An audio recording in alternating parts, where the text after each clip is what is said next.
Hi friends, ఈరోజు మేము ఇంట్లోనే బిర్యానీ చేసుకోవాలి అని అనుకున్నాము. మా అన్నయ్య బిర్యానీ చాలా మంచిగా చేశాడు కాబట్టి మా అన్నయ్యతోనే బిర్యానీ చేయించుకున్నాము. ముందుగా అందరు నా ఛానల్ని సబ్స్క్రైబ్ చేయండి, బెల్ ఐకాన్ మీద ప్రెస్ చేయండి. మేము బిర్యానీ కోసం ముందుగా బియ్యాన్ని తీసుకొని వాటిని శుభ్రంగా కడిగి వాటర్ పోసి పక్కకి నానబెట్టుకున్నాము. దాని తర్వాత ఆనియన్స్ని ఫ్రై చేసుకోవడం కోసం ఆనియన్స్ని కట్ చేసిరు మా అన్నయ్య మా వదిన. తర్వాత ఆనియన్స్ని ఫ్రై చేసి గోల్డ్ కలర్లో వచ్చిన తర్వాత తీసి పక్కకు పెట్టుకున్నాము. దాని తర్వాత ఇంకా మేము చికెన్ని తీసుకున్నాము. చికెన్ మొత్తాన్ని ఉప్పు వేసి బాగా కలిపి ఒక 5 minutes నానబెట్టిన తర్వాత చికెన్లో ఉన్న నీసు వాసన పోయేంత వరకు చికెన్ని కడిగాము. ఆ తర్వాత బిర్యానీకి సంబంధించిన మసాలాలు అన్నీ ఇలాచి లవంగా ఓల్గర మిక్సీ పట్టుకొని ఆ మిక్సీ పట్టిన పొడిని బిర్యానీకి సంబంధించిన చికెన్లో వేసాము. ఆ తర్వాత పచ్చిమిర్చి కొత్తిమీర కూడా మిక్సీ పట్టి ఆ పేస్ట్ని కూడా మేము ఆ చికెన్లోనే వేసాము. తర్వాత ఇలాచి లవంగం కూడా కొన్ని వేసుకున్నాము. బిర్యానీకి సంబంధించిన ఆకు వేసుకున్నాము. ఇంకా ధనియా పొడి వేసుకున్నాము. ఇంకా తర్వాత చికెన్కి సరిపడా కారం కూడా వేసుకున్నాము. కారం తర్వాత అల్లం వెల్లుల్లి పేస్ట్ ఆ చికెన్కి సరిపడా వేసుకున్నాము. ఇంకా అన్నిటికీ మించి మనకు బిర్యానీ మసాలా లేకపోతే టేస్ట్ ఎలా వస్తుంది కాబట్టి బిర్యానీ మసాలా వేసుకున్నాము.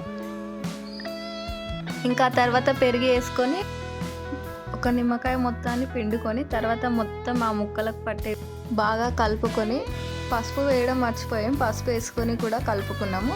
ఆ తర్వాత కాచిన నూనెను మిక్సీ చేసిన మ్యాగ్నేట్ చేసిన చికెన్లో పోసుకోవాలి. అలా అయితేనే టేస్ట్ చాలా వస్తుంది. ఇంకా తర్వాత ఫ్రైడ్ ఆనియన్స్ కూడా వేసుకున్నాము. ఇంకా దానిలోనే కొత్తిమీర కూడా వేసుకొని బాగా ఒక్కసారి అంతా కలిపి పెట్టుకున్నాము పక్కకి. ఇంకా బియ్యం కోసము మేము ఎసరు పెట్టుకోవాలి కాబట్టి బియ్యానికి తగినన్ని వాటర్ తీసుకొని ఆ వాటర్లోనే కొంచెం సాల్ట్ అన్ని గరం మసాలాలు వేసి దాని తర్వాత ఇంకా కొంచెం కొత్తిమీర కొంచెం నెయ్యి కొంచెం నూనె వేసి బాగా మసలనివ్వాలి. ఆ వాటర్ బాగా మసిలిన తర్వాత మనం పక్కకి నానబెట్టుకున్న బియ్యాన్ని ఆ వాటర్లో వేయాలి. ఆ వాటర్లో వేసి బాగా పెద్ద మంట మీద మనం ఒక 70% బియ్యం ఉడికే వరకు చూసి ఆ 70% బియ్యం ఉడికిన తర్వాత మనం ముందుగానే మ్యాగ్నేట్ చేసి పెట్టుకున్న చికెన్లో 70% ఉడకబెట్టిన అన్నంని మొత్తం లేయర్స్గా వేసుకుంటూ మధ్యలో నెయ్యి వేయాలి. నెయ్యి వేస్తేనే ఆ బిర్యానీకి చాలా టేస్ట్ వస్తుంది. ఇంకా అట్లాగే మొత్తం అన్నం అయిపోయేంత వరకు లేయర్స్ వేసి మధ్యలో నెయ్యి వేస్తూ ఉండాలి.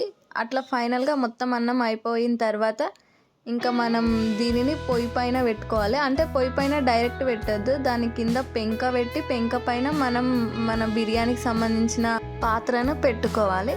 ఆ తర్వాత ఫైనల్గా గార్నిష్కి కొత్తిమీర ఇంకా ఫ్రై చేసి పెట్టుకున్న ఆనియన్స్ని కొన్ని వేసి ఇంకా దాని చుట్టూ మన బిర్యానీకి దమ్ ఇవ్వడానికి ఒక చున్నీలాగా తీసుకొని దానిని వీడియోలో చూపిస్తున్న విధంగా చేసిండు. ఇంకా ఆ తర్వాత దమ్ బయటికి పోకుండా బరువు పెట్టుకోవాలి కాబట్టి మేము ఒక చిన్న బిందెలో వాటర్ పెట్టినాము. ఇంకా ఫైనల్గా మా బిర్యానీ అయితే అయిపోయింది. ఇంకా మా ఫ్యామిలీ అంతా ఎంజాయ్ చేస్తూ తిన్నాము. నా ఛానల్ని సబ్స్క్రైబ్ చేసి